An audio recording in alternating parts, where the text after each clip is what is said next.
jeunesse sont différentes. Elles sont différentes des guerres politiciennes, des guerres intergénérationnelles, parce que cela ne nous concerne pas. Et les jeunes qui sont notre base, les jeunes qui sont notre piédestal, attendent de nous beaucoup plus que de simples disputes entre hommes politiques. Donc pour moi, je voudrais un débat entre jeunes leaders, parce qu'un leader, c'est celui qui assure la prospérité ou qui pense à la prochaine génération, et pas comme un politicien qui pense plutôt à la prochaine élection. Certaines indiscrétions parlent de fissuration au niveau du l'UJPDG. Est-ce vrai? Est-ce que vous pouvez nous en dire Bon, je crois que c'est une vue de l'esprit. C'est une vue de l'esprit parce que tout à l'heure, dans quelques heures, j'aurai une réunion avec tout mon bureau national, les 18 membres autour de moi. Nous allons préparer les réunions provinciales du Conseil national et aussi les perspectives, notamment à l'université de Port-Gentil. Nous allons aborder également d'autres sujets tels que les perspectives de la journée de l'entreprise, le renouvellement de nos structures de base. Donc autant de points qui nous permettront de nous mettre d'accord sur certains sujets. Maintenant, après, ceux qui parlent de fissuration, vous savez, entre ce qui est dit et entre la rumeur qui n'engage que ceux qui y croient et la réalité qui nous engage nous, eh ben, il y a un grand fossé. Donc vraiment, ne vous inquiétez pas, l'UJPDG se porte très bien. L'UJPDG se porte très bien. Est-ce que c'est le cas de le dire pour le PDG? Parce que depuis un moment donné, on enregistre quelques situations qui nous amènent à penser que le bateau PDG, dans sa globalité, prend de l'eau petit à petit. On a enregistré le départ fracassant de Jacques Adiaïno, on a enregistré le départ vertigineux de Jean Ping, on annonce également d'autres qui sont en gestation. Est-ce que, à ce niveau, l'UJPDG ne prend pas des coups? Écoutez, d'abord, nous sommes un parti démocratique. C'est bien dit parti démocratique gabonais. Et le principe en démocratie, c'est que chacun est libre de ses mouvements, chacun est libre de ses opinions. Les vérités d'hier ne sont pas celles d'aujourd'hui et elles ne seront pas celles de demain. À partir estime que ses convictions personnelles ne sont plus en accord avec la philosophie de la famille politique à laquelle il appartient, il lui revient de droit de s'en aller. Maintenant, après, moi, ce qui peut-être me surprend, c'est de voir que lorsqu'on adhère dans un parti, on adhère dans le silence. On adhère dans le secret, à part sauf si on veut faire du tapage, mais généralement, son adhésion, on l'a fait seul. Mais ce que je ne comprends pas, c'est que pourquoi, pour des départs, on fait autant de bruit. C'est ce qui me surprend. Enfin, je n'ai pas la réponse, mais je m'interroge, comme beaucoup de Gabonais, sur la question de savoir pourquoi l'entrée est silencieuse et le départ est vertigineux. Peut-être parce qu'on garde les jeunes du PDG. Vous savez, le PDG a toujours fait des choses de manière extravagante. Non, vous savez, il ne faut pas le dire. Au niveau du PDG, ça dépend en tout cas de ce qu'on appelle extravagance ou quoi que ce soit. Le PDG est un très grand parti, c'est le parti au pouvoir, c'est le parti de masse, c'est le parti de rassemblement. Donc naturellement, lorsque nous organisons un grand événement comme un congrès ou comme l'anniversaire de notre formation politique, naturellement, tout le monde doit savoir que c'est le PDG qui est là parce que c'est la masse et c'est le pouvoir. C'est bien de le dire, c'est la masse, c'est le pouvoir, mais il n'en demeure pas moins que lors des dernières élections, vous avez perdu certaines zones. Que compte faire l'UJPDG pour reconquérir ces zones perdues? Ça s'appelle justement c'est une preuve de consolidation de notre démocratie. Parce que justement, il faut savoir que c'était la première élection avec la biométrie. La première élection locale avec la biométrie, avec l'enrôlement. Donc, naturellement, on a pu avoir la réelle radioscopie, la réelle cartographie de nos formations politiques, et parmi lesquelles le PDG. Et attention, le PDG a peut-être une localité, mais le PDG est quand même resté majoritaire, a remporté cette élection. Donc, je ne pense pas que nous puissions rougir d'avoir peut-être eu quelques voix en moins. De toutes les façons, c'est la démocratie. S'il faut gérer certaines localités avec d'autres compatriotes dits de l'opposition, il n'y a aucun problème. Je vous prends le cas d'Akanda. À Akanda, nous avons bien évidemment dans le conseil municipal des maires qui sont issus des rangs de l'opposition. Cela ne nous empêche pourtant pas de gouverner en bonne intelligence. Donc vous nous dites bien que vous êtes avec les jeunes de l'opposition et vous leur tendez la main en proposant justement des plateaux, des télés, allant dans le sens des émissions débat. qu'est-ce qu'ils vous disent?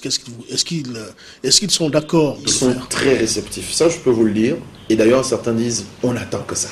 Bon, je crois que c'est le manière. Est-ce que vous n'avez pas peur de vous jeter dans une mare d'eau parce qu'il y a beaucoup de choses à dire sur le PDG, sur l'UJPDG. Tout dépend si le débat justement porte sur le PDG, ou si le débat doit porter sur les problématiques de jeunesse. Parce qu'il s'agit d'opposer des idées des jeunes de l'opposition s'agissant de leurs solutions aux problématiques de jeunesse, et les idées de l'UJPDG, ou en tout cas de la majorité, sur les problématiques de jeunesse. Maintenant, si on veut se cristalliser sur débat entre opposition et majorité, que oui, au PDG vous êtes comme ça, et nous on dit oui, vous là-bas à l'opposition vous êtes comme ça, je crois qu'on n'aura rien compris de ce que la jeunesse gabonaise attend de nous.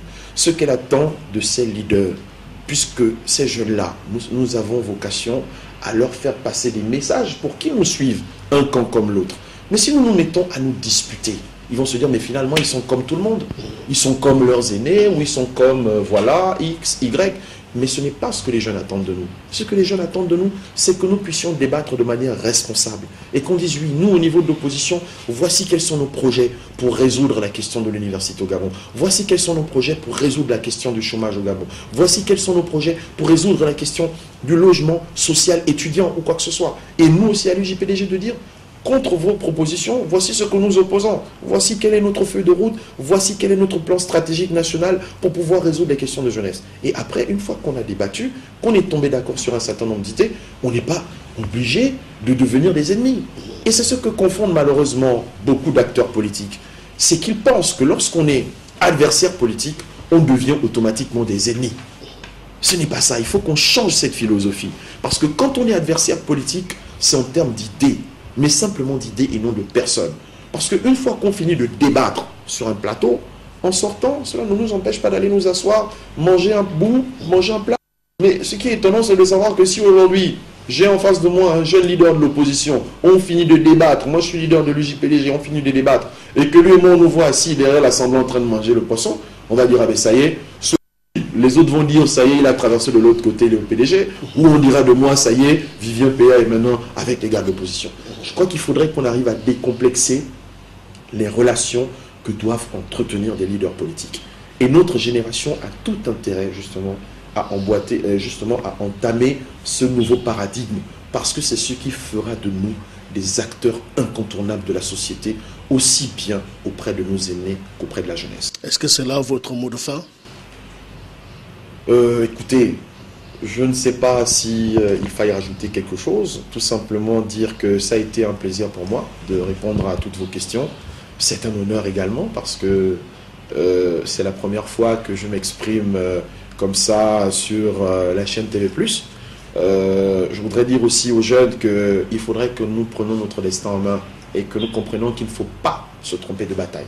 Les batailles de la jeunesse sont orientées vers les problématiques de jeunesse. Elles ne doivent pas être les mêmes que les autres batailles de nos aînés. Parce que nos aînés ont fait leur temps, ils sont en plein dans leur, dans l'exercice de leur fonction. À nous de comprendre que nous aurons aussi notre période, notre apprentissage, nous le faisons maintenant à leur côté. Demain, lorsque nous serons prêts à assurer les responsabilités, il faudrait que nous soyons des jeunes, une jeunesse préparée. Et c'est pourquoi j'invite les jeunes à plus de responsabilité, à plus de respect envers les aînés, à plus de sagesse, mais aussi à plus de dynamisme, parce que c'est ce que le pays attend de nous. Le Gabon, c'est aussi le nôtre, c'est notre pays, et nous devons faire tout pour le montrer. Question fermée, vous répondez par oui ou non. Ali Bongo Ondimba est-il un bon distingué camarade président ou un bon président de la République? Entre les deux. Bon, mais là, je n'ai pas compris votre question. Vous me dites oui ou non, mais il faut... Enfin... Un bon camarade distingué, camarade distingué président. Non, un bon distingué camarade président, voilà. Ou un bon président de la République. Voilà. Il est les deux. Il est les deux. Non, je dirais un très bon président de la République et un très, pour ne pas dire un super héros distingué camarade président. Le contraire m'aurait étonné. Je rappelle que vous êtes monsieur Vivien Pat Lloyd Amor Makaga Peya. délégué national l'UJPDG, d'avoir répondu à nos questions. Mesdames et messieurs, sur les choses du pays, merci et à très bientôt. Voilà.